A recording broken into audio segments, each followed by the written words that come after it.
के सर्प के काटने से मृत्यु हुई और परीक्षित जी को लेने के लिए विमान आ गया। उस विमान पर बैठ करके परीक्षित जी महाराज वैकुंठ की ओर चले। यहां ब्रह्मा जी को लगा कि भाई ये भागवत कथा में ऐसा क्या है जिसे ब्राह्मण के अपमान का पाप लगा है, जिसे ब्राह्मण का श्राप लगा है, उसका भी उद्धार हो गया केवल 7 दिन कथा सुनकर। ऐसा क्या है भागवत?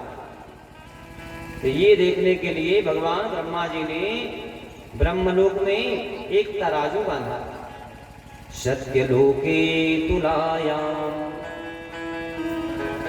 सत्यलोक में तुला तराजू को बांधा और तराजू बांध करके एक पल्ले में 17 पुराण रख दिया। शिव पुराण, देवी पुराण, मार्कंडेय पुराण, स्कंद पुराण, ब्रह्मा वैवर्त पुराण, पद्म पुराण, ऐसे 17 पुराण रखा है एक पल्ले पर और दूसरे पल्ले पर केवल भागवत जी रख दिया। और भागवत जी जब रखा, जब नापने लगी तो भागवत जी वाला जो पल्ला था वो नीचे आ गया। नीचे कौन सा पल्ला आता है? जिसमें वजन ज्यादा होता है। 17 पुराणों को भी हल्का कर दिया इस भागवत ग्रंथ ने। अपने महत्व के कारण ही भागवत कथा भारी हो गया और इसीलिए 19वें पुराण की आवश्यकता ही नहीं है। केवल श्रीमद्भागवत कथा ऐसा ग्रंथ है जो सारी इच्छाओं की पूर्ति के लिए सक्षम है। और बाबा वेद व्यास जी ने तो यहां तक कह दिया, निगम कल्प तरोर गलितम फलम सुख मुखादमृत द्रव संयुतम पिबत भागवतम रसमालयम मुहुरहो रसिक भुवि भावुका। निगम कल्प तरोर गलितम फलम, कहा ये भागवत कथा वेद रूपी कल्पवृक्ष का एक पका हुआ फल है और इसमें रस ही रस है, रस से परिपूर्ण है। सुख मुखा मृत द्रव संयुतम, सुख माने तोता।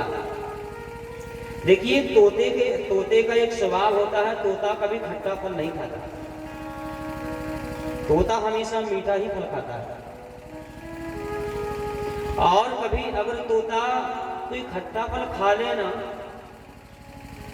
आप उस तोते के जूठे फल को खा करके देखना, जितनी जगह तोते ने मुख लगाया है उतनी जगह मीठी लगती है, भले ही फल खट्टा ही क्यों ना हो। माने सुख तोते का मुख लगने से फल मीठा हो जाता है। ठीक उसी प्रकार वेद रूपी कल्पवृक्ष के इस भागवत रूपी फल में तोता रूपी सुखदेव जी ने जब मुख लगाया तो ये फल अति मीठा हो गया, रस से परिपूर्ण हो गया। सुख मुखामृत द्रव संयुतम, रस से परिपूर्ण है भागवत। और भागवत जी के महत्व में 2 कथाएं सुनाई है, ज्ञान वैराग्य की कथा और धुंधवारी की कथा। उसके बाद भागवत जी के प्रथम स्कंध को प्रारंभ किया। पहले स्कंद में 19 अध्याय हैं और 809 श्लोक हैं। जन्माद्यस्य यतन्वयादितः तस्यार्थेषु विज्ञस्वरा तेने ब्रह्महृदाय आदिकवये मुह्यन्ते यत् सूरया तेजो वारिमृदां यथा विनिमयो यत्र त्रिसर्गो अमृषा धामना स्वेन सदा निरस्तकुहकं सत्यं परं धीमहि